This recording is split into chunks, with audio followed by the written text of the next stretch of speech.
அஸ்ஸலாமு அலைக்கும். Hi friends. அன்றைக்கி அந்தமானில் போட்டிருக்க ஐலண்ட் டூரிசம் ஃபெஸ்டிவலுக்கு தான் போயிருந்தோம். ஐடிஎஸ் போகிறதுக்கு பாதி தூரத்துக்கு முன்னாடியிலேருந்தே லைட்டெல்லாம் அந்த மாதிரி 2 பக்கமே போட்டிருப்பாங்க, வழி தெரியணும்னு சொல்லிட்டு.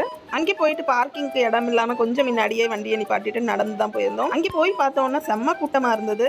அங்கே போய் கூட்டத்தெல்லாம் பார்த்துட்டு அந்த ரவுண்டில் ஃபுல்லாகவே விளையாட்டு ஜாமா கடைகளும் சாப்பாடு கடையுமா தான் இருந்தது. ஃபஸ்ட்டு போன கடையிலே கோலா ஐஸ் வச்சுருந்தாங்க. ஜெய்னப், அலிசா, சாசியா 3 பேருமே கோலா ஐஸ் வாங்கி சாப்பிட்டாங்க. ஆனால் ரெஹான் எப்பயுமே வித்தியாசமாக ஐஸ்கிரீம் வித் ஹாட் சாக்லேட் தான் வாங்கி சாப்பிட்ருந்தான். அங்கே வந்து ஃப்ரீ கேம்ஸ்லாம் விளாண்டுட்டு வின் பண்ணுற மாதிரிலாம் வச்சுருந்தாங்க. அதில் வந்து ரெஹான், சாசியா கலந்துருந்தாங்க. சாசியா மட்டும்தான் வின் பண்ணியிருந்தா. அப்புறம் சின்ன பிள்ளைங்களுக்கு வந்து பக்கெட்டில் ஒரு கிண்ணம் வச்சுட்டு காயினை வந்து நடுவில் போடுற மாதிரிலாம் வச்சுருந்தாங்க. அதில் யாருமே வின் பண்ணலை. அப்புறம் போலீஸ் டிபார்ட்மெண்ட், ஃபாரஸ்ட் டிபார்ட்மெண்ட்னு சொல்லிட்டு அவங்கவுங்க டிபார்ட்மெண்ட்டை ஷோகேஸ் பண்ணுற மாதிரி விஷயங்கள்லாம் வச்சுருந்தாங்க. ஃபுட்பால்னாலே நம்ம ரெஹானுக்கு வந்து ரொம்பவே கிரேஸு. ஸோ அதை விளையாட விட்டுட்டு அதுக்கு பக்கத்துலேயே பார்த்தீங்கன்னா 360 டிகிரி வீடியோ மேக்கிங் இருந்தது. அதை எடுத்துகிட்டு எங்களுக்கு பிடிச்சதை வாங்கி சாப்பிட்டுட்டு அங்கேருந்து வந்துட்டோம். இதே மாதிரி இன்னொரு வீடியோவில் சந்திக்கலாம்.